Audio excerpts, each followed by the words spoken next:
Sir आपलं नाव काय? नमस्कार, मी भूषण देवकर, निर्भय महाराष्ट्र पार्टी बार्शी शहराध्यक्ष. आज आपण निर्भयच्या माध्यमातून समाज उपयोगी नेमकी कोणती कामं करताय याबद्दल काय थोडीशी माहिती सांगाल का? आता इथं ज्यांच्या अडीअडचणी आहेत, तहसीलच्या असू द्यात किंवा कोर्ट कचेरी, इथं ज्या बी माता भगिनी येतात किंवा माझे बंधू येतात त्यांच्या आम्ही होईल ती मदत करण्याचा प्रयत्न करतो आहे. काही जणांचे रेशन कार्डसाठी घेतलेले विषय असतील तर त्यांना पैसेसुद्धा मी वापस मिळवून दिलेले आहे. सर आपण TVK चे एक ब्रँड होण्याचा प्रयत्न करताय या महाराष्ट्रामध्ये, याबद्दल काय थोडं सांगाल? विजय थलपती सरांचा पक्ष आहे TVK तामिळनाडूचे, तर मी त्यांचा फॅन आहे, एक कलाकार म्हणून त्यांच्याशी व्हॉट्सअपवर बोलतो बऱ्याच वर्षांपासून आणि त्यांचा महाराष्ट्रातला एक सर्वात मोठा चाहता आहे. त्यांचे चित्रपट, त्यांचा अभिनय, त्यांचे गाणे सर्व मला आवडतात आणि त्यांचं जे चित्रपटातलं जे काम आहे त्याच पद्धतीने सामाजिक कार्य ते प्रत्यक्षात वास्तवात करतात, याचा अभिमान आहे. बार्शीमध्ये कलाकारांना योग्य अशी संधी व किंमत मिळत नाही असं तुम्हाला वाटतंय का? बार्शीमध्ये नक्कीच संधी मिळत नाही आहे कलाकारांना. केवळ स्टेज परफॉर्म करणे हा कलाकारांचा उद्देश नसतो. त्यामागे त्यांना काहीतरी मिळालं पाहिजे, की फक्त एखादा फेस्टिवल कार्यक्रम घेऊन त्यामध्ये काय होणार नाही. कलाकारांसाठी मोठ्या स्पर्धा होत नाही आहेत, त्यांना बक्षीस मिळत नाही आहे. ज्याप्रमाणे या ठिकाणी कुस्त्या आणि क्रिकेटच्या स्पर्धा होतात, लाखोंची बक्षिसं त्यामध्ये दिली जातात, कुस्त्यांमध्ये गदा दिली जाते. अशा स्पर्धा होताना दिसत नाहीत की एखाद्या डान्सच्या कलाकारासाठी, एका गायकासाठी अनेक कलाकार आहेत बार्शीमध्ये. बार्शी कलाकारांची खाण आहे, तर त्यांच्यासाठी योग्य असं कार्य होत नाही. या ठिकाणी आता दुरावस्था बघतोय आपण यशवंतराव चव्हाण सभागृहाची, धुळकात पडलेलं सभागृह अशी नोंद झाली. इथं एकदम दुर्लक्षित घटक झालेला आहे, तिथं एकदम धूळ झालेली आहे आणि तिथंच कार्यक्रम पण होत आहेत. आज लोकप्रतिनिधी लक्ष देत नाही आहेत, दोन्ही लोकप्रतिनिधी. तर या ठिकाणी कमर्शियल नाटक झालं पाहिजे आणि बाहेरचे व्यावसायिक नाटकं इथं तिकीट शो लावून झाले पाहिजे. एवढ्या मोठ्या सभागृहाची निगा राखली पाहिजे असं माझं प्रामाणिक मत आहे. परंतु बार्शीचे माजी आमदार राजेंद्र राऊत यांनी भगवन महोत्सवाच्या माध्यमातून बऱ्याच कलाकारांना वाव मिळण्यासाठी खूप मोठे कार्यक्रम येथे घेतले जातात, तरी देखील आपण कसं काय या गोष्टीला कलाकारांना वाव मिळत नाही असं तुम्ही संबोधताय? नाही, कलाकारांना वाव मिळतोय हा फक्त फुकटचा वाव काय उपयोगीचा नाही. त्यांना अर्थार्जन झालं पाहिजे, बक्षीस मिळलं पाहिजे. बाबा कोणाला 1 लाख बक्षीस भेटलंय, कोणाला 50,000, असं काहीच होत नाही. 500 रुपये पण नाही कलाकारांना. फुकट या आणि तुमचं सादरी करून जावा. अशा प्रकारचे कला करण्यात काय मजा आहे? जर त्याच्यामध्ये काहीच आर्थिक कलाकार जगला पाहिजे, टिकला पाहिजे, कलाकाराचं त्यामध्ये सक्षम झाला पाहिजे. कलाकारासाठी काहीतरी कुठल्याच योजना पण इथं कार्यान्वित नाहीत, कुठले लोकप्रतिनिधी त्यासाठी अग्रेसर नाही आहेत. एक कलाकाराला जे भेटायला पाहिजे वेतन असेल काय असेल, अनेक कलाकार इथं पडलेले आहेत, तर त्यांच्यासाठी काय नाही. नवोदित कलाकारांसाठी काय नाही, कोणीही काही करत नाही आहे. सर आज जे सोलापूर विधान परिषद जे चाललेलं आहे त्याचं जे घमसान चालू आहे याबद्दल आपणाला नेमकं काय वाटतं? विधान परिषद हा सोलापूर जिल्ह्याचा महत्त्वाचा घटक आहे. आपल्या जिल्ह्यामध्ये 11 तालुके आहेत आणि 11 भागाचे 11 आमदार, त्याप्रमाणे महानगरपालिका सोलापूरची आहे.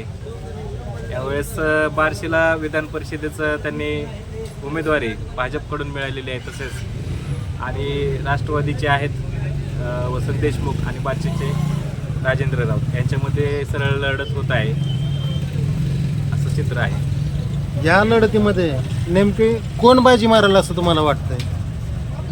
आता स्थानिक जे उमेदवार आहेत राजेंद्र राऊत हे भारतीय जनता पार्टीकडून आहेत, सत्ताधारी पक्षाचे उमेदवार म्हणून कार्यरत आहेत.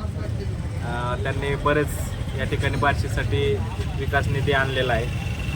माझ्या मते लोकांचा कल तिकडं आहे, पण काही गोष्टी जिल्ह्याच्या राजकारणात वेगळ्या घडू शकतात. कारण शेवटी हे इलेक्शन जे आहे ते जिल्ह्यातल्या लोकांशी संबंधित आहे आणि जिल्ह्यातले नेते या इलेक्शनमध्ये या प्रक्रियेमध्ये सहभागी आहेत. या प्रक्रियेमध्ये जास्त करून पक्ष बघितला जात नाही, तर रिलेशन बघितले जातात. मग या रिलेशनमध्ये बार्शीचे माजी आमदार राजेंद्र राऊत यांचं वर्चस्व जास्त आहे का कमी आहे असं तुम्हाला काय वाटतं? आता सध्या तर ते प्रचार करतायत, फिरतायत, भेटीगाठी घेत आहेत. पण काही ठिकाणी आता अकलूजचा भाग आहे, हे महत्त्वाचा भाग आहे. मोहिते पाटलांचा यामध्ये महत्त्वाचा विषय आहे या इलेक्शनमध्ये, तर त्यांची भूमिका पण महत्त्वाची ठरू शकते.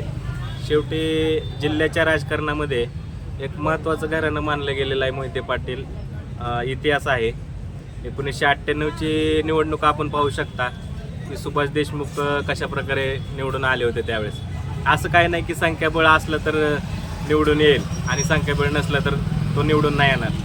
असं या सोलापूर जिल्ह्यामध्ये आता तरी साशंकता आहे. असं काही सांगता येत नाही, कारण या ठिकाणी हा सोलापूर जिल्हा आहे, त्यामध्ये सोलापुरी प्रकारेच मतदान होतं. इथं रिलेशन जपले जातात, भले काँग्रेस असो, राष्ट्रवादी असो किंवा BJP असो. यांच्या अंतर्गत बैठकी होऊन सुद्धा हे सर्व लोक एक होऊ शकतात.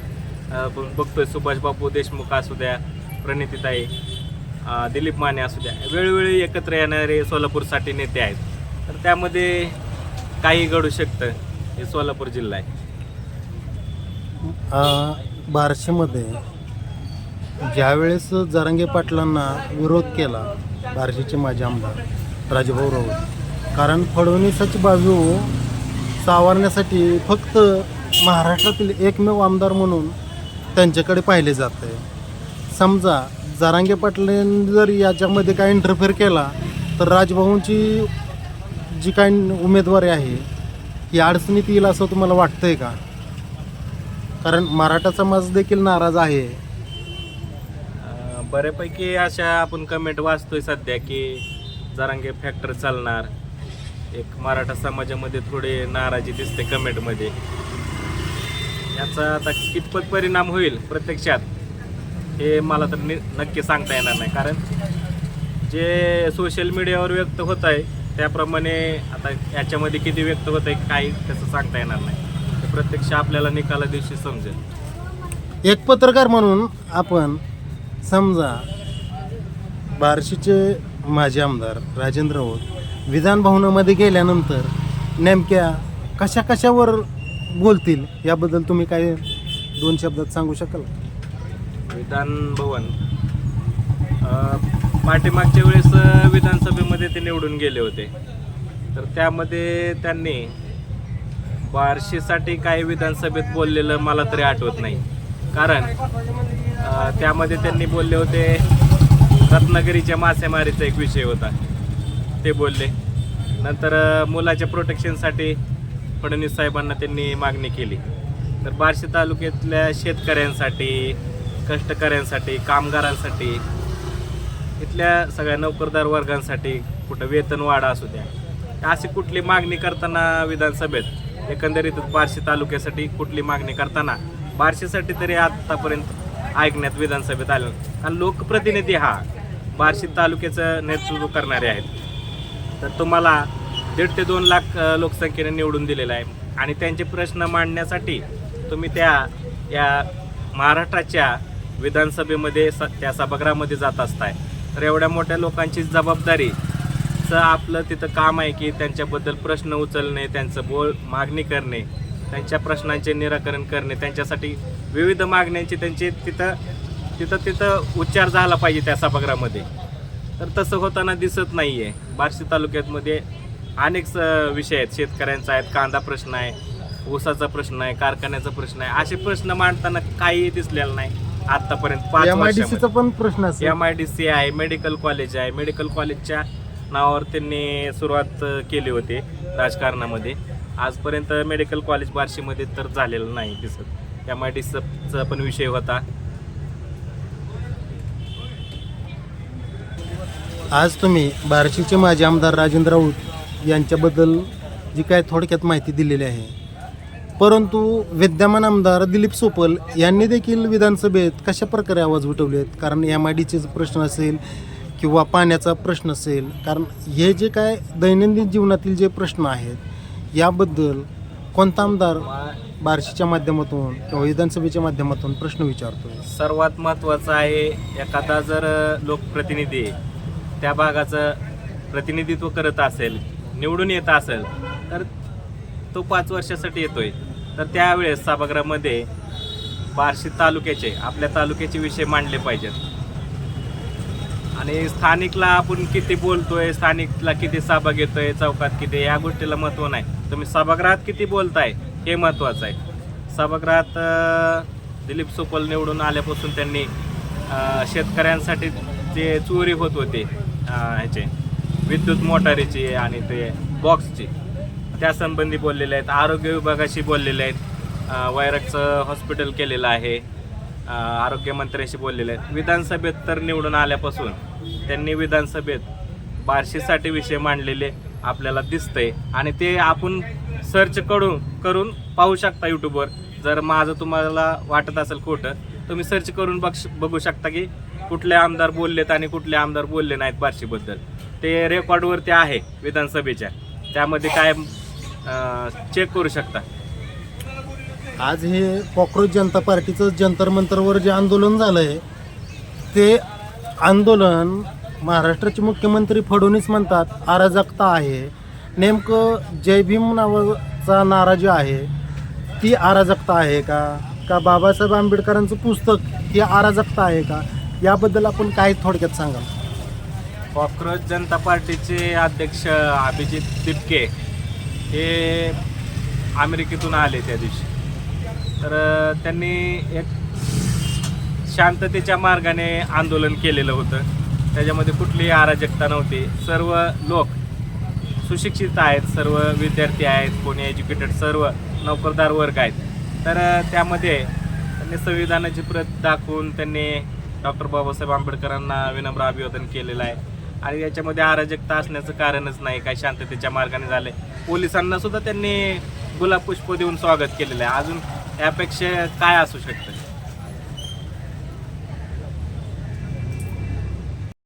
आज जी महाराष्ट्रातील एप्स्टीन फाईल म्हणून गणलं जातंय अशोक खरात प्रकरण असेल, हे प्रकरण कुठेतरी दबल्यासारखं वाटतंय का तुम्हाला? एप्स्टीन फाईल पृथ्वीराज चव्हाणांनी सांगितलं होतं. त्याच्यानंतर अजितदादांचा अपघात झाला. त्यानंतर ते गोष्टी पण रखडल्या गेल्या.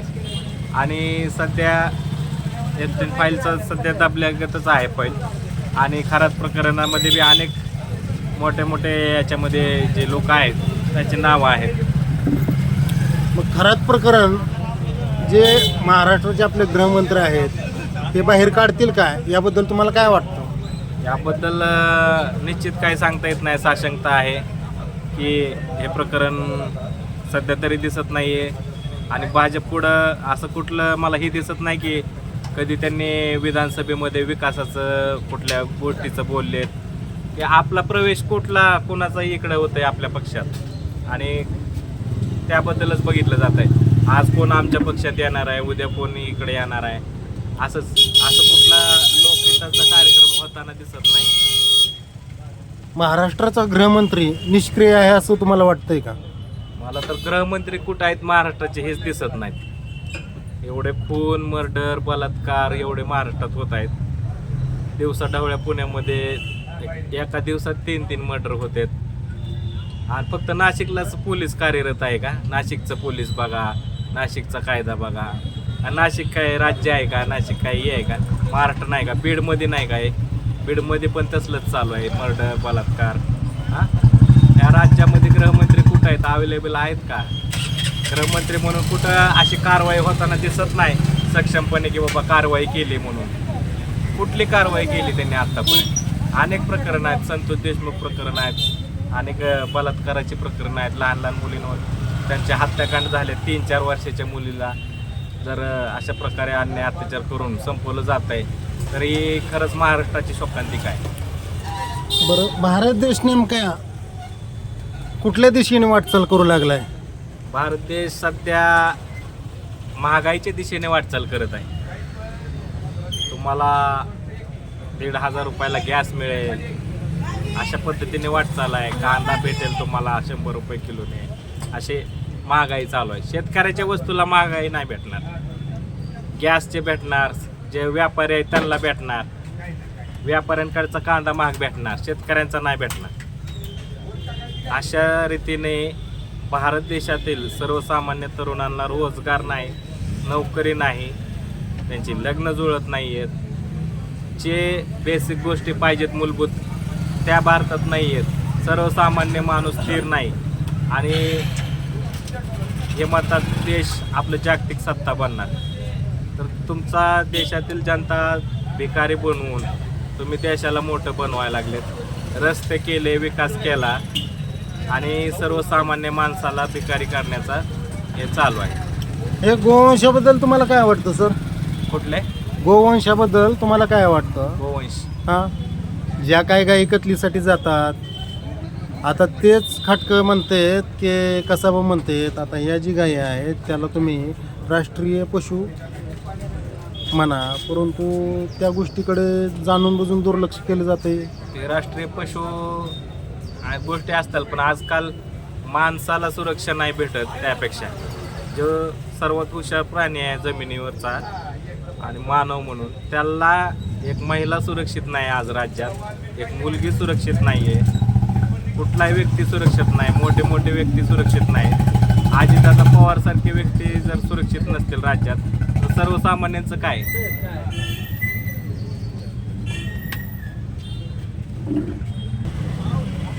अशा मुलाखती आता बास झाल्या. जनतेने रस्त्यावर उतरून न्याय मागितला पाहिजे आणि आपल्या देशाला वाचवण्याचं कर्तव्य बजावलं पाहिजे. जय हिंद, जय भारत, नमस्कार, जय भीम.